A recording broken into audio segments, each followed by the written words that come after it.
প্রথম পাঠ। বাদল করেছে, মেঘের রং ঘন নীল। ঢং ঢং করে 9টা বাজল। বংশু ছাতা মাথায় কোথায় যাবে?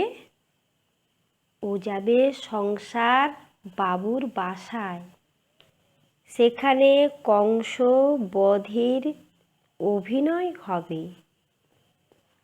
আজ মহারাজ হংসরাজ সিংহ আসবেন।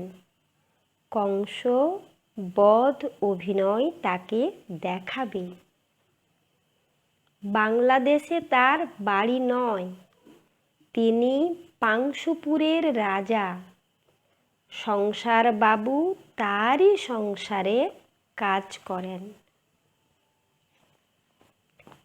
কাংলা, তুই বুঝি সংসার বাবুর বাসায় চলেছিস? সেখানে কংসবধে সাজতে হবে। কাংলা, তোর ঝুড়িতে কি? ঝুড়িতে আছে পালং শাক, পেড়িং শাক, ট্যাংরা মাছ, চিংড়ি মাছ। সংসার বাবুর মা চেয়েছেন। দ্বিতীয় পাঠ। আজ আদ্যনাথ বাবুর কন্যার বিয়ে তার এই শল্যপুরের বাড়িতে। কন্যার নাম শ্যামা, বরের নাম বৈদ্যনাথ। বরের বাড়ি অহল্যাপাড়ায়। তিনি আর তাঁর ভাই সৌম্য পাটের ব্যবসা করেন। তাঁর এক ভাই ধৌম্যনাথ কলেজে পড়ে আর রম্যনাথ স্কুলে। আদ্যনাথ বড় ভালো লোক। দান ধ্যান পুণ্য কাজে তাঁর মন। দেশের জন্য অনেক কাজ করেন। সবাই বলে তিনি ধন্য।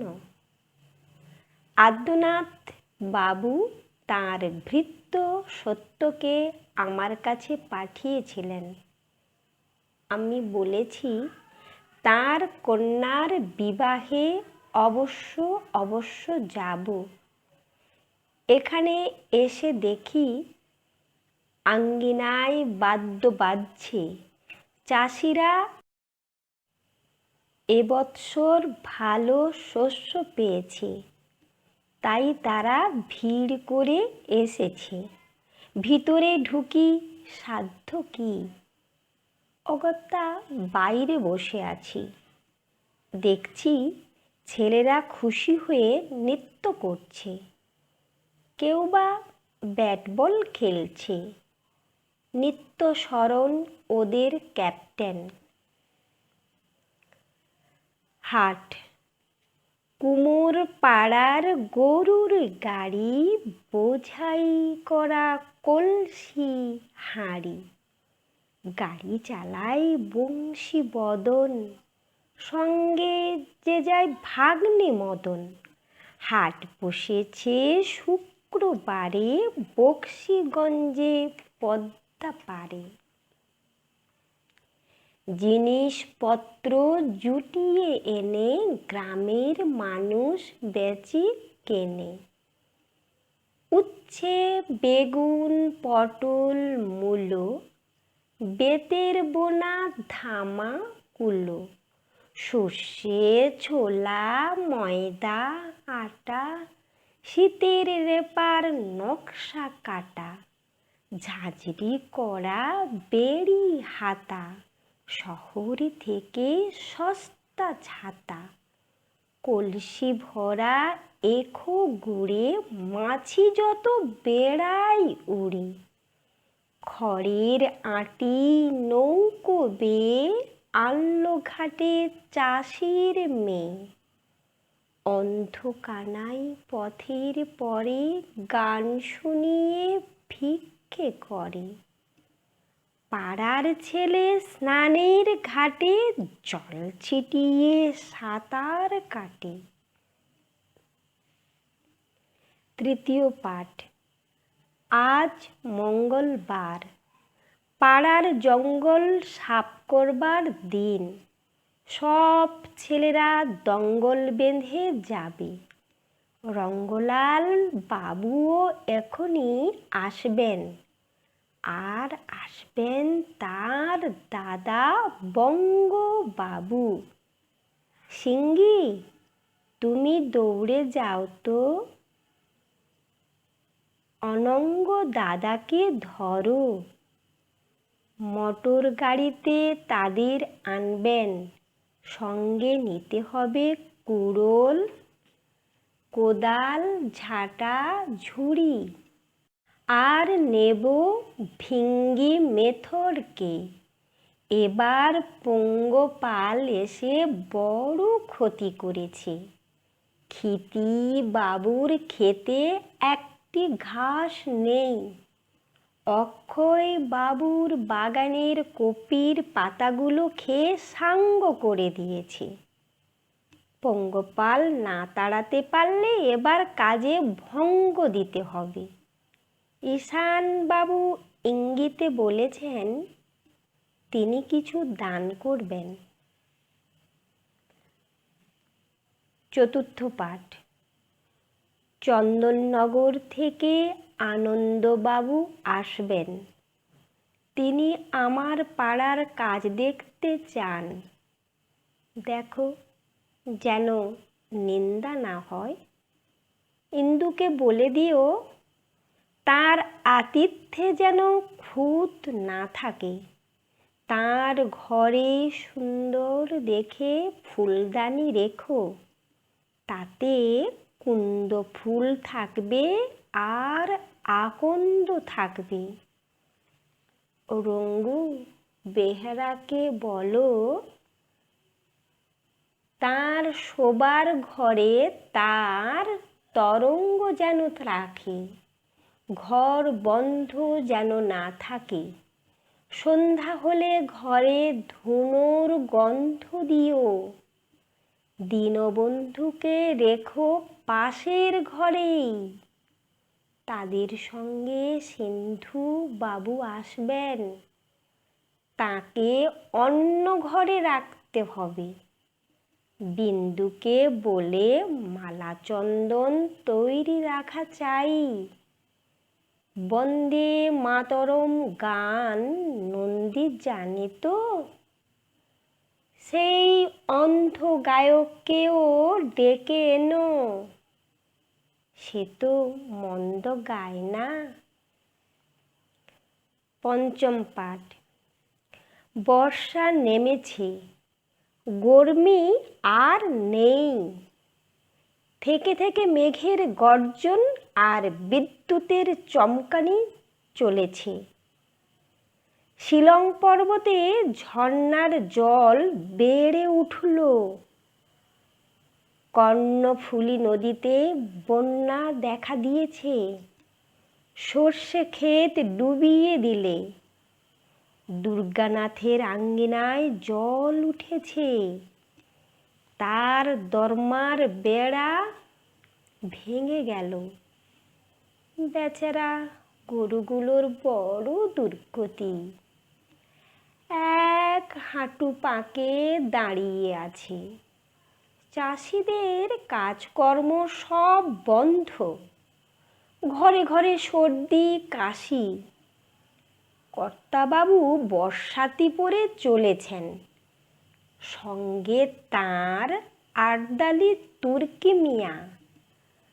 গর্ত সব ভরে গিয়ে ব্যাঙের বাসা হলো।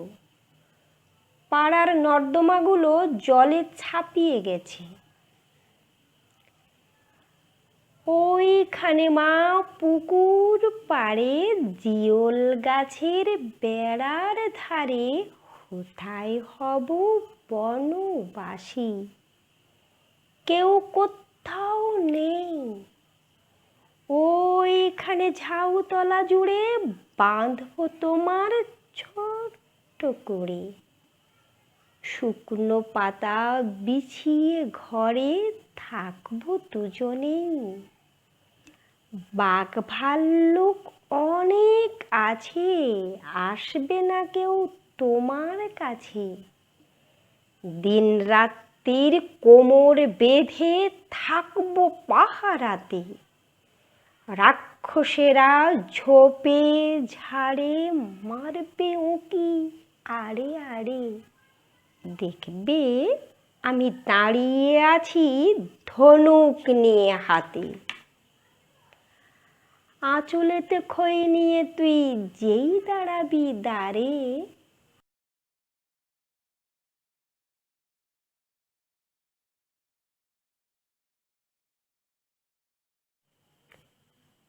সপ্তম পাঠ। শ্রীশকে বলো তার শরীর যদি সুস্থ থাকে সে যেন বসন্তর দোকানে যায়, সেখান থেকে খাস্তা কচুরি আনা চাই, আর কিছু পেস্তা বাদাম কিনে আনতে হবে। দোকানের রাস্তা সে জানে তো। বাজারে একটা আস্ত কাতলা মাছ যদি পায় নিয়ে আসে যেন, আর বস্তা থেকে গুনতি করে 30টা আলু আনা চাই। এবার আলু খুব সস্তা।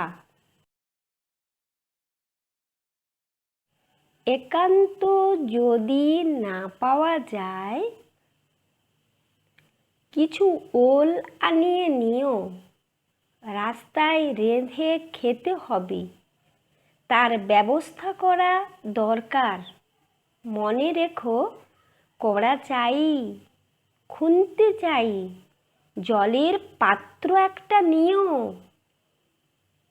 অত ব্যস্ত হয়েছ কেন? আস্তে আস্তে চলো, ক্লান্ত হয়ে পড়বে যে। আমি যে রোজ সকাল হলে যাই শহরের দিকে চলে, তমিজ মিয়ার গরুর গাড়ি চড়ে। সকাল থেকে সারা দুপুর ইট সাজিয়ে ইটের উপর খেয়াল মতো দেয়াল তুলি গড়ে। সমস্ত দিন ছাদ পিটুনি, গান গেয়ে ছাদ পিটোই শুনি। অনেক নিচে চলছে গাড়ি ঘোড়া, বাসনওয়ালা থালা বাজায়, সুর করে ওই হাঁক দিয়ে যায়, আতাওয়ালা নিয়ে ফলের ঝোড়া।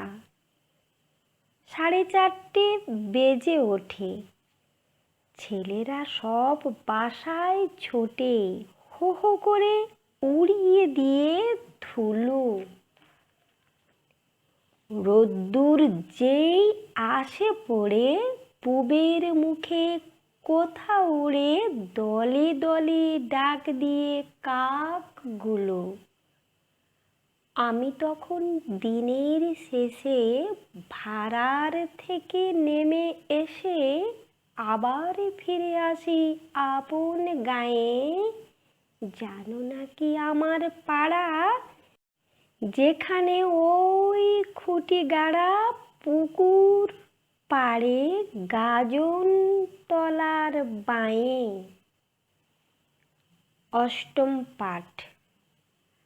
আরমানি গির্জের কাছে আপিস যাওয়া মুশকিল হবে।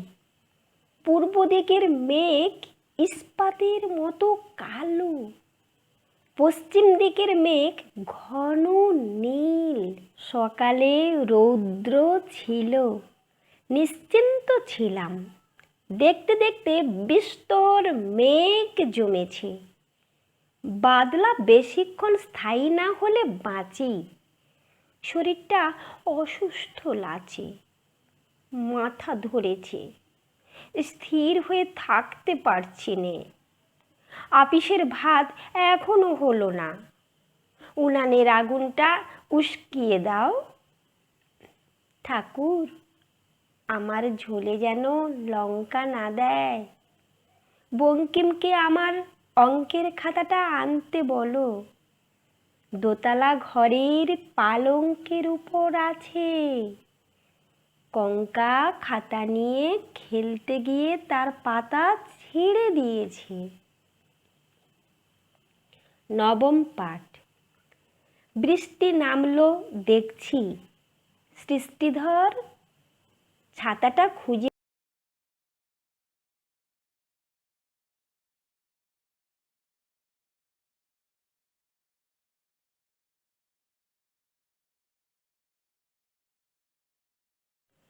ও বাড়ি থেকে রঞ্জনকে ডেকে দেব, সে তোমার সঙ্গে খেলা করবে। কাঞ্জিলাল, ব্যাঙগুলো ঘরের মধ্যে আসে যে, ঘর নষ্ট করবে। ওরে তুষ্টু, ওদের তাড়িয়ে দে। ঘন মেঘে সব অস্পষ্ট হয়ে এলো, আর দৃষ্টি চলে না। বষ্টুমি গান গাইতে এসেছে, ওকে নিষ্ঠুর হয়ে বাইরে রেখো না। বৃষ্টিতে ভিজে যাবে, কষ্ট পাবে। সেদিন ভোরে দেখি উঠে বৃষ্টি বাদল গেছে ছুটে। রোদ উঠেছে ঝিলমিলিয়ে বাঁশের ডালে ডালে। ছুটির দিনে কেমন সুরে পুজোর সানাই বাজায় দূরে। তিনটে শালিক ঝগড়া করে রান্নাঘরের চালে। শীতের বেলায় দুই প্রহরে দূরে কাদের ছাদের পরে ছোট্ট মেয়ে রোদ্দুরে দেয় বেগনি রঙের শাড়ি। চেয়ে চেয়ে চুপ করে রই, তেপান্তরের পার বুঝি ওই। মনে ভাবি ওইখানেতেই আছে রাজার বাড়ি। থাকতো যদি মেঘে ওরা পক্ষীরাজের বাচ্চা ঘোড়া, তক্ষুনি যে যেতেম তারে লাগাম দিয়ে কষে। যেতে যেতে নদীর তীরে ব্যঙ্গমা আর ব্যঙ্গ মেরে পথ শুধিয়ে নিতেম আমি গাছের তলায় বসে। দশম পাঠ। এত রাত্রে দরজায় ধাক্কা দিচ্ছে কে? কেউ না, বাতাস ধাক্কা দিচ্ছে। এখন অনেক রাত্রি। উল্লাপাড়ার মাঠে শেয়াল ডাকছে হুক্কা হুয়া। রাস্তায় ও কি এক্কা গাড়ির শব্দ? না, মেঘ গুড়গুড় করছে। উল্লাস, তুমি যাও তো, কুকুরের বাচ্চাটা বড় চেঁচাচ্ছে, ঘুমোতে দিচ্ছে না। ওকে শান্ত করে এসো। ওটা কিসের ডাক উল্লাস? অসুস্থ গাছে পেঁচার ডাক। উচ্ছের ক্ষেত থেকে ঝিল্লি ওই ঝি ঝি করছে। দরজার পাল্লাটা বাতাসে ধড়াস ধড়াস করে পড়ছে। বন্ধ করে দাও। ওটা কি কান্নার শব্দ? না, রান্নাঘর থেকে বিড়াল ডাকছে। যাও না উল্লাস, থামিয়ে দিয়ে এসো গে। আমার ভয় করছে, বড় অন্ধকার।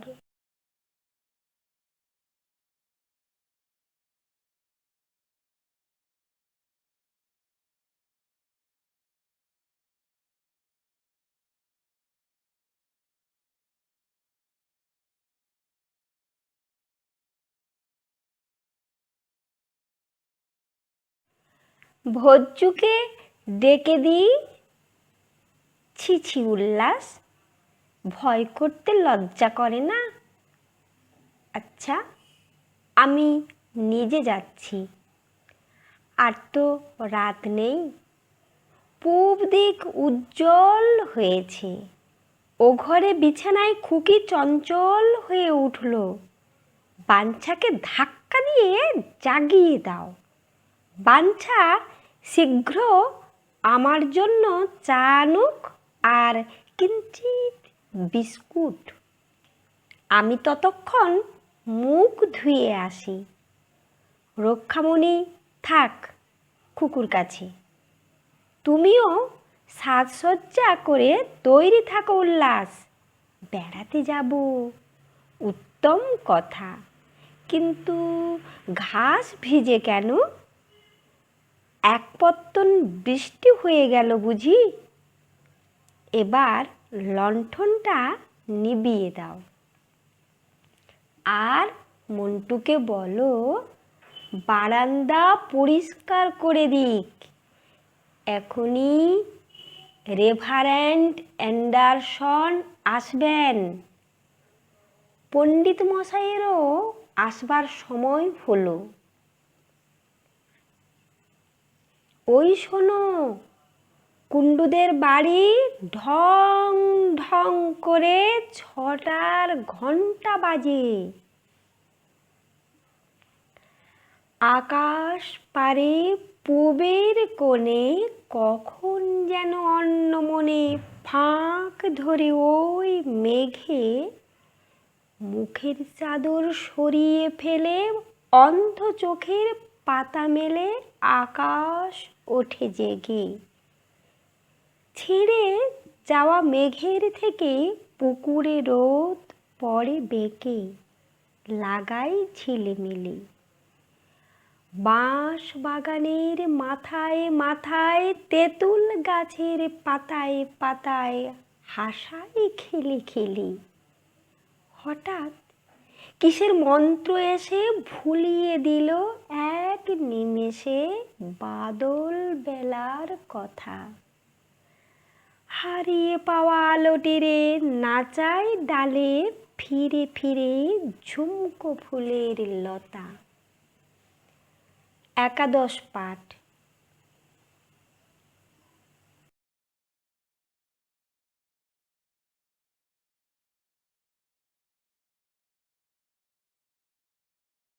তোক্তা দিয়ে তৈরি।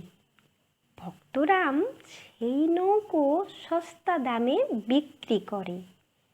শক্তিনাথ বাবু কিনে নেন। শক্তিনাথ আর মুক্তিনাথ দুই ভাই। যে পাড়ায় থাকেন তার নাম জেলে বস্তি। তার বাড়ি খুব মস্ত। সামনে নদী, পিছনে বড় রাস্তা।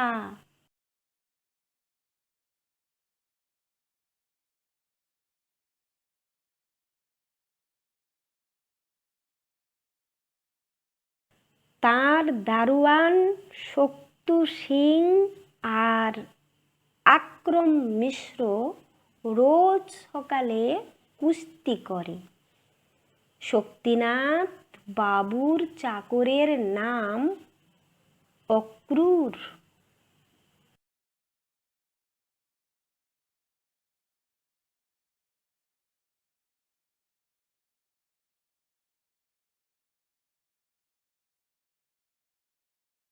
তার বড় ছেলের নাম বিক্রম, ছোট ছেলের নাম শক্রুনাথ। শক্তিবাবু তার নৌকো লাল রং করে নিলেন। তার নাম দিলেন রক্ত জবা। তিনি মাঝে মাঝে নৌকোয় করে কখনো তিস্তা নদীতে, কখনো আত্রাই নদীতে, কখনো ইচ্ছামতিতে বেড়াতে যান। একদিন অঘ্রাণ মাসে পত্র পেলেন, বিপ্রগ্রামে বাঘ এসেছে। শিকারে যাত্রা করলেন। সেদিন শুক্রবার। শুক্লপক্ষের চন্দ্র সবে অস্ত গেছে। আক্রম বন্দুক নিয়ে চলল। আর দুটো বল্লম ছিল। সিন্ধুকে ছিল গুলি বারুদ। নদীতে প্রবল স্রোত। বেলা যখন 2 প্রহর, নৌকো নন্দগ্রামে পৌঁছল। রৌদ্র ঝাঁ ঝাঁ করছে। এক ভদ্রলোক খবর দিলেন, কাছেই বন্দিপুরের বন, সেখানে আছে বাঘ। শক্তিবাবু আর আক্রম বাঘ খুঁজতে নামলেন। জঙ্গল ঘন হয়ে এলো। ঘোর অন্ধকার। কিছু দূরে গিয়ে দেখেন এক বড় মন্দির। জনপ্রাণী নেই। শক্তিবাবু বললেন, এইখানে একটু বিশ্রাম করি। সঙ্গে ছিল লুচি, আলুর দম আর পাঁঠার মাংস। তাই খেলেন। আক্রম খেল চাটনি দিয়ে রুটি। তখন বেলা পড়ে আসছে।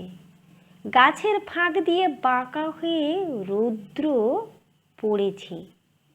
প্রকাণ্ড অর্জুন গাছের উপর কতগুলো বাদর। তাদের লম্বা লেজ ঝুলছে। শক্তিবাবু কিছু দূর গিয়ে দেখলেন একটা ছোট সোঁতা। তাতে 1 হাঁটুর বেশি জল হবে না। তার ধারে বালি। সেই বালির উপর বড় বড় থাবার দাগ। নিশ্চয়ই বাঘের থাবা। শক্তিবাবু ভাবতে লাগলেন, কি করা কর্তব্য। অঘ্রাণ মাসের বেলা। পশ্চিমে সূর্য অস্ত গেল। সন্ধ্যা হতেই ঘোর অন্ধকার। কাছে তেঁতুল গাছ। তার উপরে দুজনে চড়ে বসলেন।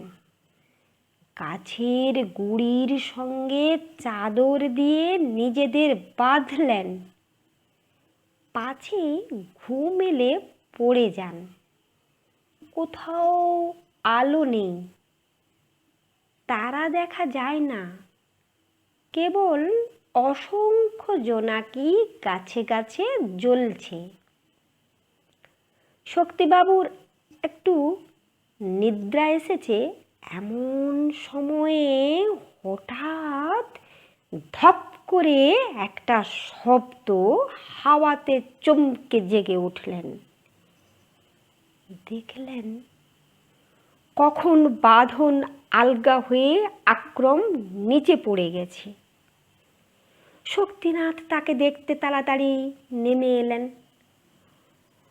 হঠাৎ দেখেন কাছেই অন্ধকারে দুটো চোখ জল জল করছে। কি সর্বনাশ! এ তো বাঘের চোখ। বন্দুক তোলবার সময় নেই। ভাগ্যে দুজনের কাছে দুটো বিজলি বাতির মশাল ছিল। সে দুটো যেমনি হঠাৎ জ্বালানো, অমনি বাঘ ভয়ে দৌড় দিলে।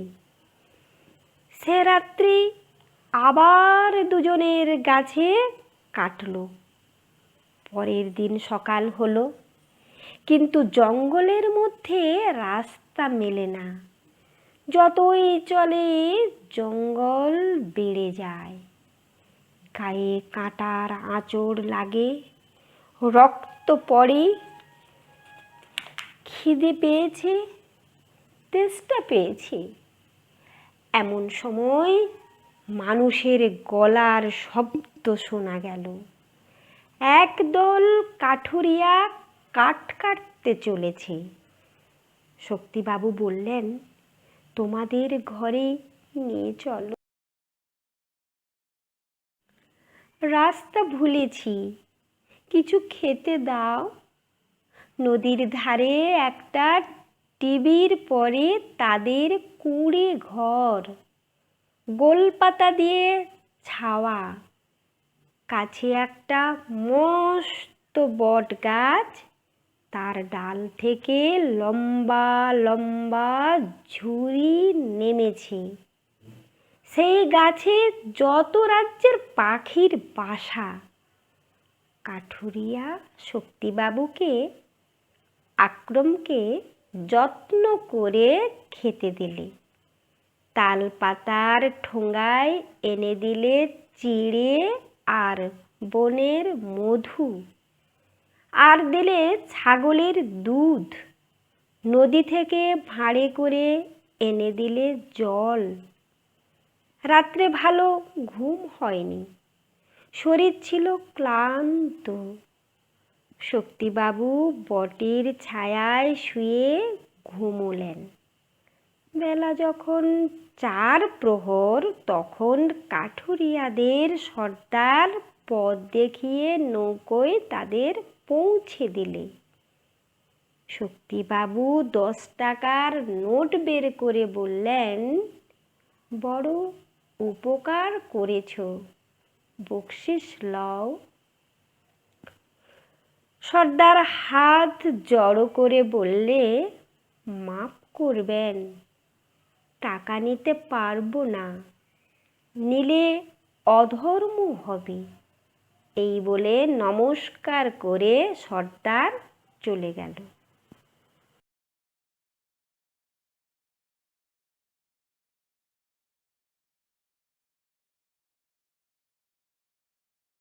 একদিন রাতে আমি স্বপ্ন দেখিনু, চেয়ে দেখো, চেয়ে দেখো বলে যেন বেনু। চেয়ে দেখি ঠোকাঠুকি বড়গা করিতে, কলিকাতা চলে আছে নড়িতে নড়িতে। ইটে গড়া গন্ডার বাড়িগুলো সোজা চলিয়াছে, দুর্দার জানালা দরজা। রাস্তা চলেছে যত অজগর সাপ, পিঠে তার ট্রাম গাড়ি পড়ে ধূপ ধাপ। দোকান বাজার সব নামে আর ওঠে, ছাদের গায়েতে ছাদ মরে মাথা কুটে। হাওড়ার ব্রিজ চলে মস্ত সে বিছে, হ্যারিসন রোড চলে তার পিছে পিছে। মনুমেন্টের দল যেন খেপা হাতি, শূন্যে দোলায়ে সুর উঠিয়াছে মাতি। আমাদের স্কুল ছোটে হন হন, অঙ্কের বই ছোটে ছোটে ব্যাকরণ। ম্যাপগুলো দেওয়ালেতে করে ছটপট, পাখি যেন মারিতেছে পাখার ঝাপট। ঘণ্টা কেবলই দোলে, ঢং ঢং বাজে, যত কেন বেলা হোক তবু থামে না যে। লক্ষ লক্ষ লোক বলে, থামো থামো, কোথা হতে কোথা যাবে, হে কি পাগলামো। কলিকাতা শোনে না কো চলার খেয়ালে, নিত্যের নেশা তার স্তম্ভে দেয়ালে। আমি মনে মনে ভাবি, চিন্তা তো নাই, কলিকাতা যাক না কো সোজা বোম্বাই। দিল্লি লাহোরে যাক, যাক না আগ্রা, মাথায় পাগড়ি দেব পায়েতে নাগরা। কিংবা সে যদি আজ বিলাতেই ছোটে, ইংরেজ হবে সবে বুট হ্যাট কোটে। কিসের শব্দে ঘুম ভেঙে গেল যেই দেখি, কলিকাতা আছে কলিকাতাতেই। দ্বাদশ পাঠ। গুপ্তিপাড়ার বিশ্বম্ভর বাবু পালকি চড়ে চলেছেন সপ্ত গ্রাম, ফাল্গুন মাস, কিন্তু এখনো খুব ঠান্ডা। কিছু আগে প্রায় সপ্তাহ ধরে বৃষ্টি হয়ে গেছে। বিশ্বম্ভর বাবুর গায়ে এক মোটা কম্বল। পালকির সঙ্গে চলেছে তার শম্ভু চাকর, হাতে এক লম্বা লাঠি। পালকির ছাদে ঔষধের বাক্স দড়ি দিয়ে বাঁধা। শম্ভুর গায়ে অদ্ভুত জোর।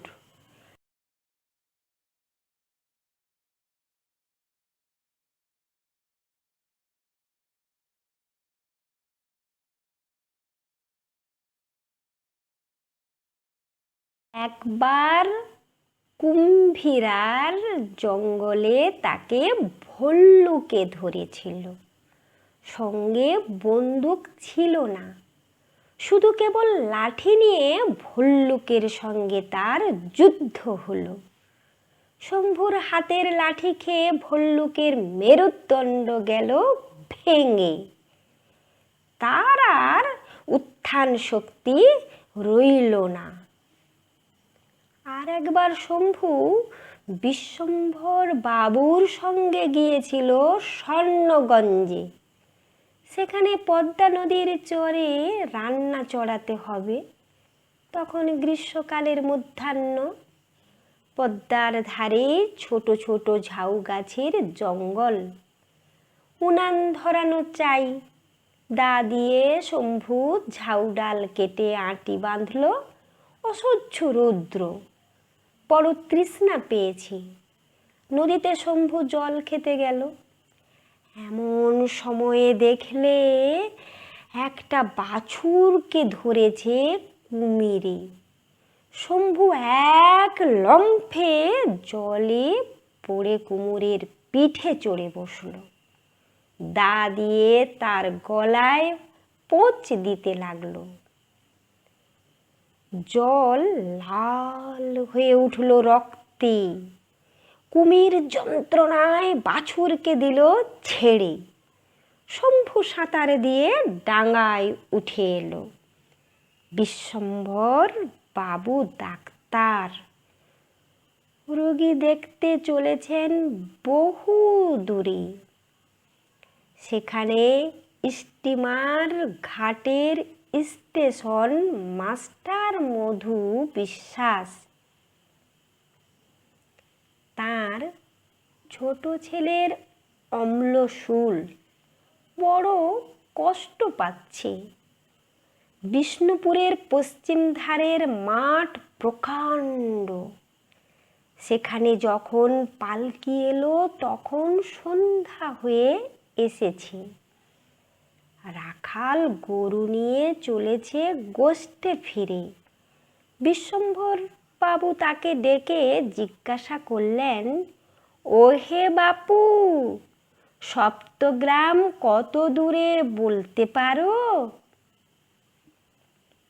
রাখাল বললে, আজ্ঞে সে তো 7 ক্রোশ হবে।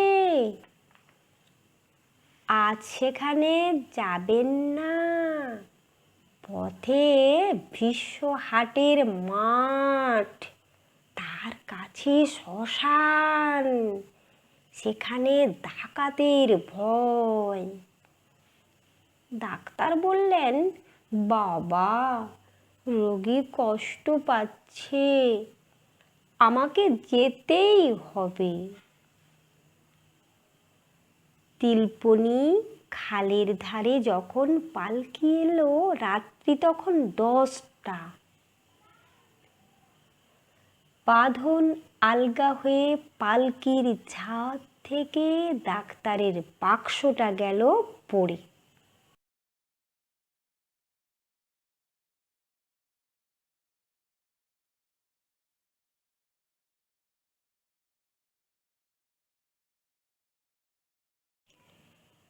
ক্যাস্টর অয়েলের শিশি ভেঙে চূর্ণ হয়ে গেল। বাক্সটা তো ফের শক্ত করে বাঁধলে, কিন্তু আবার বিপদ। খাল পেরিয়ে আন্দাজ দু ক্রোশ পথ গেছে, এমন সময় মড় মড় করে ডান্ডা গেল ভেঙে, পালকিটা পড়ল মাটিতে। পালকি হালকা কাঠের তৈরি, বিশ্বম্ভর বাবুর দেহটি স্থূল।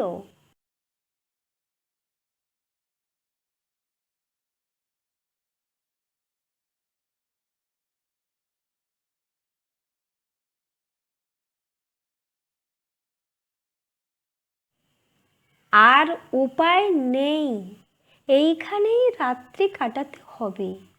ডাক্তার বাবু ঘাসের উপর কম্বল পাতলেন, লণ্ঠনটি রাখলেন কাছে, শম্ভুকে নিয়ে গল্প করতে লাগলেন।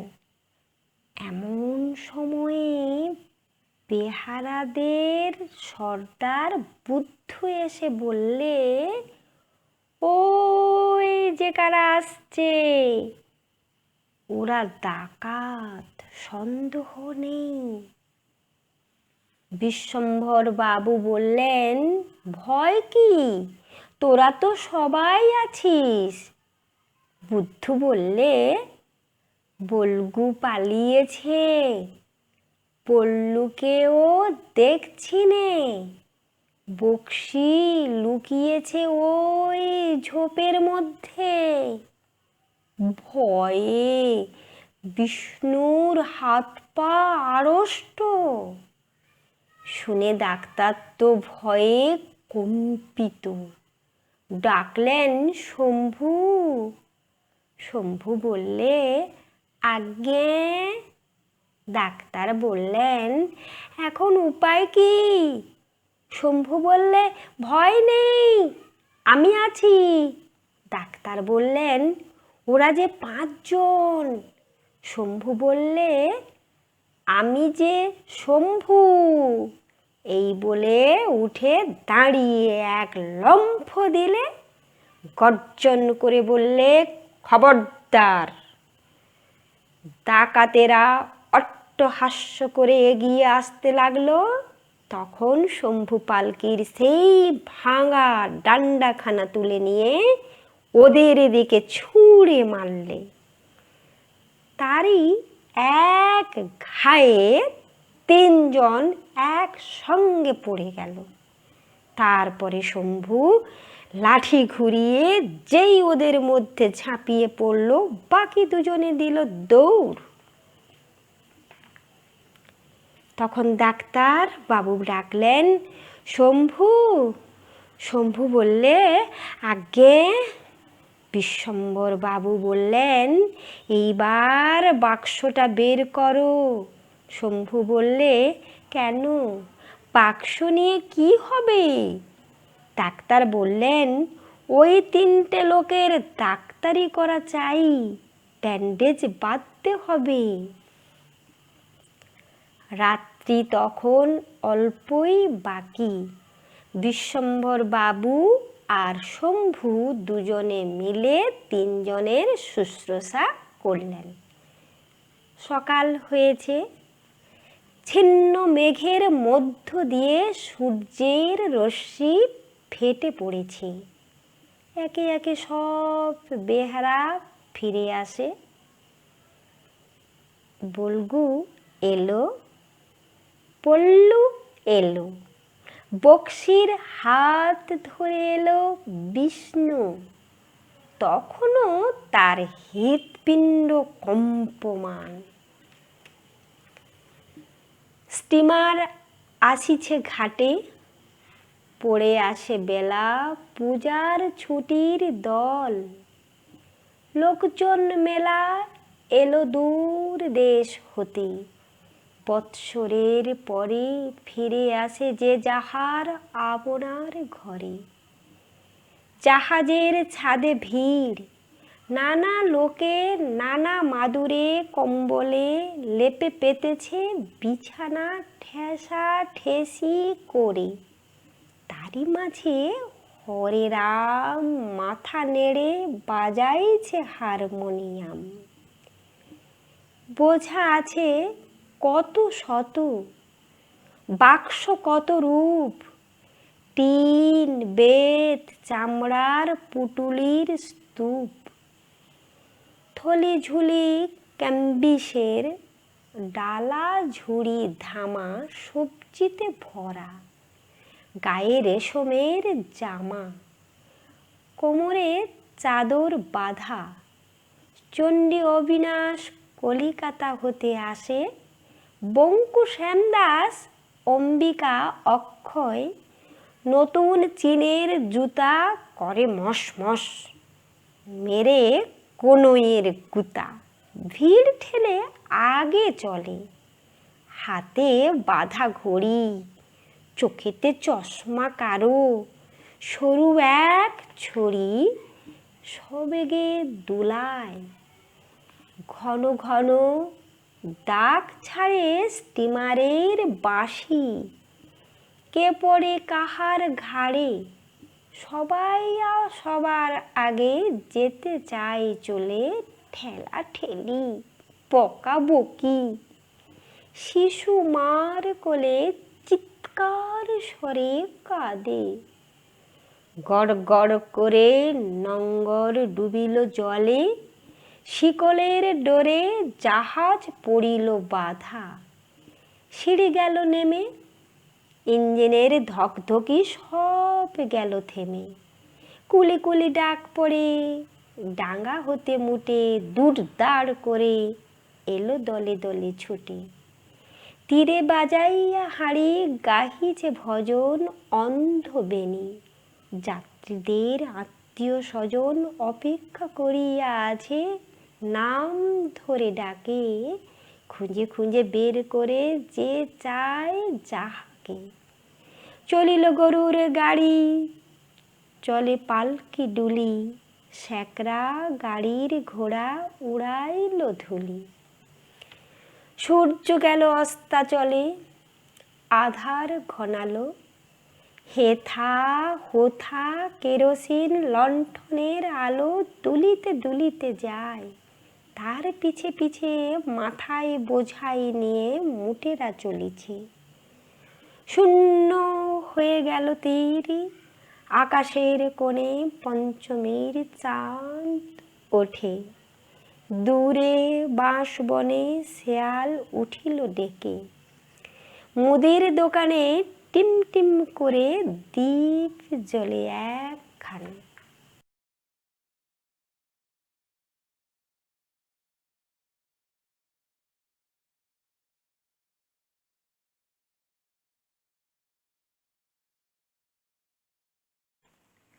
ত্রয়োদশ পাঠ। উদ্ধব মণ্ডল জাতিতে সৎ গোপ, তার অত্যন্ত দরিদ্র অবস্থা, ভূসম্পত্তি যা কিছু ছিল ঋণের দায়ে বিক্রয় হয়ে গেছে, এখন মজুরি করে কায় ক্লেশে তার দিনপাত হয়। এদিকে তার কন্যা নিস্তারিণীর বিবাহ, বরের নাম বটু কৃষ্ণ, তার অবস্থা মন্দ নয়, ক্ষেতের উৎপন্ন শস্য দিয়ে সহজেই সংসার নির্বাহ হয়, বাড়িতে পূজা অর্চনা ক্রিয়াকর্ম আছে।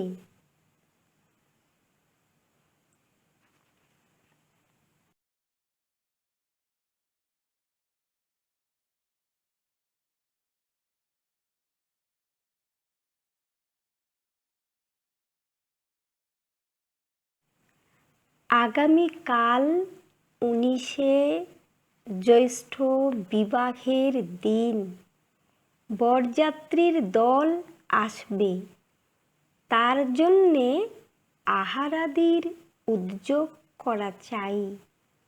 পাড়ার লোকে কিছু কিছু সাহায্য করেছে, অভাব তবু যথেষ্ট। পাড়ার প্রান্তে একটি বড় পুষ্করিণী, তার নাম পদ্মপুকুর। বর্তমান ভূস্বামী দুর্লভ বাবুর পূর্বপুরুষদের আমলে এই পুষ্করিণী সর্বসাধারণে ব্যবহার করতে পেত। এমনকি গ্রামের গৃহস্থ বাড়ির কোনো অনুষ্ঠান উপলক্ষে প্রয়োজন উপস্থিত হলে মাছ ধরে নেবার বাধা ছিল না। কিন্তু সম্প্রতি দুর্লভবাবু প্রজাদের সেই অধিকার বন্ধ করে দিয়েছেন। অল্প কিছুদিন আগে খাজনা দিয়ে বৃন্দাবন জেলে তার কাছ থেকে এই পুকুরে মাছ ধরবার সত্ত্ব পেয়েছে। উদ্ধব এ সংবাদ ঠিকমতো জানত না, তাই সেদিন রাত্রি থাকতে উঠে পদ্মপুকুর থেকে একটা বড় দেখে রুই মাছ ধরে বাড়ি আনবার উপক্রম করছে। এমন সময় বিঘ্ন ঘটল। সেদিন দুর্লভ বাবুর ছোট কন্যার অন্নপ্রাশন। খুব সমারোহ করে লোক খাওয়ানো হবে। তারই মাছ সংগ্রহের জন্য বাবুর কর্মচারী কৃত্তিবাস কয়েকজন জেলে নিয়ে সেই পুষ্করিণীর ধারে এসে উপস্থিত। দেখে উদ্ধব এক মস্ত রুই মাছ ধরেছে। সেটা তখনই তার কাছ থেকে কেড়ে নিলে। উদ্ধব কৃত্তিবাসের হাতে পায়ে ধরে কাঁদতে লাগলো। কোনো ফল হলো না। ধনঞ্জয় পেয়াদা তাকে বলপূর্বক ধরে নিয়ে গেল দুর্লভ বাবুর কাছে।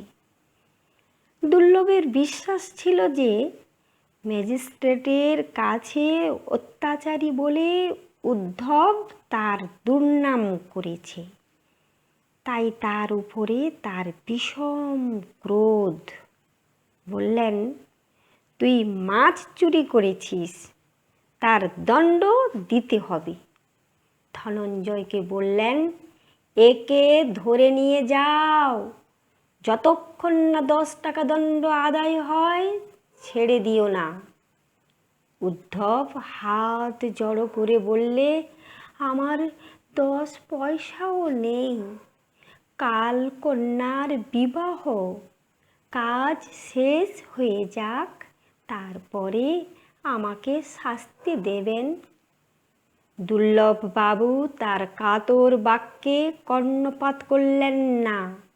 ধনঞ্জয় উদ্ধবকে সকল লোকের সম্মুখে অপমান করে ধরে নিয়ে গেল।